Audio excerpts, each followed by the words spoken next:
당신이 제안하는 것을 상대방이 기꺼이 하도록 만들어라. 뭔가를 상대방에게 제안할 경우 그것을 받아들일 때 상대방이 얻게 될 이익을 알려주면 상대방은 그 일을 기꺼이 하게 될 것이다. 우드로 윌슨 대통령이 윌리엄 깁스 메가두를 강요로 입각시킬 때의 일입니다. 그는 메가두에게 상대방의 중요성을 대가시키는 그러한 방법을 사용했던 것입니다. 메가두는 당시의 일을 다음과 같이 회상했습니다. 윌슨 대통령은 지금 내각을 구성 중인데 내가 재무장관을 맡아준다면 더할 나위 없이 기쁘겠다고 말했다. 실로 호감 가는 표현이었다. 이 명예로운 자리를 맡는 것만으로 나는 누구에겐가 은혜를 베푸는 것과 같은 기분이 들었다. 그러나 불행하게도 윌슨 대통령이 항상 이러한 방법을 사용한 것은 아니었습니다. 그가 이러한 방법을 일관되게 사용했다면 역사는 크게 달라졌을지도 모릅니다. 예를 들어 윌슨 대통령은 국제연맹 가입 문제에 있어 상원을 화나게 하고 공화당을 무시했습니다. 인간관계를 생각하지 않은 이러한 방법은 결국 그 자신의 실각을 가져오게 했고 건강을 해쳐 수명을 단축시켰으며 미국의 가입이 좌절되어 세계의 역사를 뒤바꿔 놓았던 것입니다. 내가 알고 있는 어떤 사람은 지인이 강연을 청탁할 때 항상 거절을 하는데도 그의 거절 방법은 매우 현명하여 거절당한 측에서도 아쉽지만 만족해합니다. 그는 어떻게 거절하는 것일까요? 자신이 바쁘다는 등의 변명을 늘어놓지는 않습니다. 강연 1회는 감사하지만 그것을 받아들이지 못해 유감이며 그 대신 다른 강연자를 추천하겠다고 말합니다. 상대방이 그가 거절한 것에 대해서 불쾌한 생각을 가질 틈을 주지 않는 것이죠. 군터 슈미터는 서부 독일에서 카네기 센터에 참석한 사람입니다. 그는 대형 식품점을 경영하고 있었는데 한 종업원에 대한 이야기를 발표하였습니다.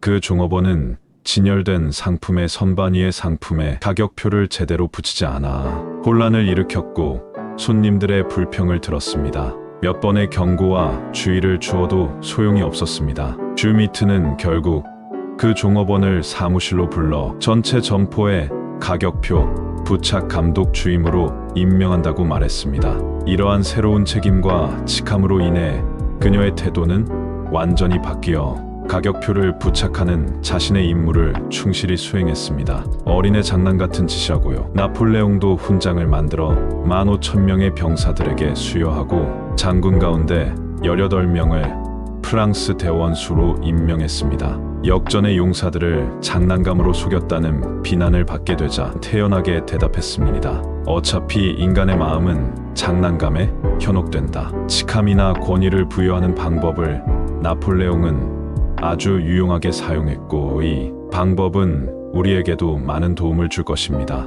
뉴욕 스카스데일에 사는 어니스트 겐트 부인은 아이들이 함부로 잔디밭을 뛰어다니며 잔디를 망가뜨려서 고민을 하고 있었습니다. 겐트 부인은 아이들을 야단치기도 하고 달래보기도 했으나 아무런 소용이 없었습니다. 하루는 아이들 중에 가장 말썽꾸러기인 소년에게 탐정이라는 직함을 주었습니다. 그리고 잔디밭에 침입하는 아이들을 단속하는 임무를 부여했습니다. 이 방법은 부인의 두통거리를 말끔히 해결해 주었습니다. 겐트 부인의 탐정이 뒤뜰에 불을 피워놓고 밤늦게까지 침입자를 감시했기 때문입니다. 성공하는 리더는 사람의 행동이나 태도를 변화시키고자 할 때 다음과 같은 지침을 항상 마음속에 간직하고 있어야 합니다. 성실하게 사람을 대한다. 지킬 수 없는 약속은 어떤 경우에도 하지 않는다. 자신에 대한 이익은 잊어버리고 다른 사람에 대한 이익에 대해 집중하라. 다른 사람이 무엇을 하기를 원하는지 정확하게 알고 있어야 한다. 다른 사람의 감정에 공감한다. 다른 사람이 진정으로 원하는 것이 무엇인지 자신에게 물어보라. 내가 제안하는 일을 함으로써 상대방에게 어떤 이익이 돌아가는지를 생각하라. 그러한 이익을 상대방의 소망과 일치시키도록 하라. 부탁을 할 때는 그 일을 함으로써 그 사람에게 이익이 돌아간다는 사실을 암시하라. 사람들은 뭔가 명령을 내릴 때 다음과 같이 퉁명스럽게 말하곤 합니다. 존, 내일 손님들이 찾아오니 창고를 청소해야겠네. 청소를 깨끗이 하고 물건도 제대로 정리해야 해. 이러한 말은 그 일을 함으로써 상대가 얻게 될 이익까지 포함해서 다음과 같이 표현할 수 있습니다. 존, 지금 당장 해야 할 일이 있네. 지금 이 일을 해두면 나중에 일할 수고를 덜 수 있을 걸세. 물건도 깨끗이 정리해 둔다면 손님에게 좋은 인상을 줄 것이고 우리 점포의 이미지뿐만 아니라 자네의 이미지도 좋아질 것일세. 이렇게 말하면 존이 신나게 일할까요? 아마 크게 기뻐하지는 않겠지만 좀 더 의욕을 가질 수 있을 것입니다. 만일 존이 청결한 창고를 자랑으로 생각하고 점포의 이미지 향상에 관심이 있다면 그는 일에 더욱 협조적일 것입니다. 또한 그에게 어차피 해야 할 청소이므로 지금 해두면 나중 수고를 덜 수 있다는 혜택도 일할 마음을 생기게 할 것입니다. 이러한 방법이 항상 우호적인 반응을 얻는 것은 아니지만 많은 사람들의 경험에 비추어 보면 이러한 방법을 사용하는 편이 그렇지 않은 경우보다 훨씬 효과적이었습니다. 그리고 이 방법으로 당신의 성공률을 10%라도 높일 수 있다면 당신은 리더로서 현재보다 10% 더 유능해지는 것입니다. 즐거운 마음으로 협력하게 만들어라.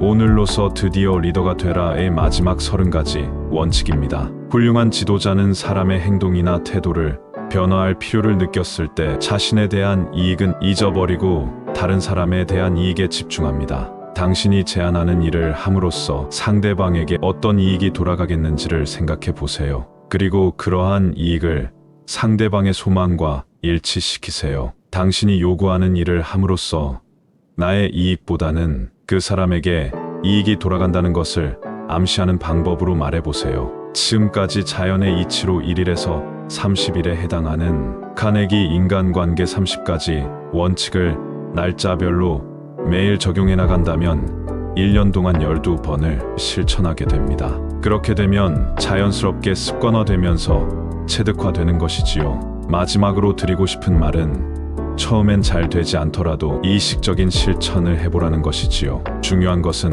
learning by doing입니다. 자연의 이치를 닮은 카네기 인간관계 30가지 원칙을 통해 여러분은 친구를 설득력 있게 사람들에게 영향력을 미치는 품격 있는 리더가 될 수 있습니다. 우리의 인생은 생각 그 자체입니다. 카네기 코스에 도전해 보세요. 여러분도 나의 이익보다는 상대방이 얻게 될 이익을 생각해 보세요. 상대방이 얻게 될 이익을 고려하고 그것을 알려줌으로써 상대방은 즐거운 마음으로 일하게 될 것입니다. 당신이 제안하는 것을 상대방이 기꺼이 하도록 만들어라.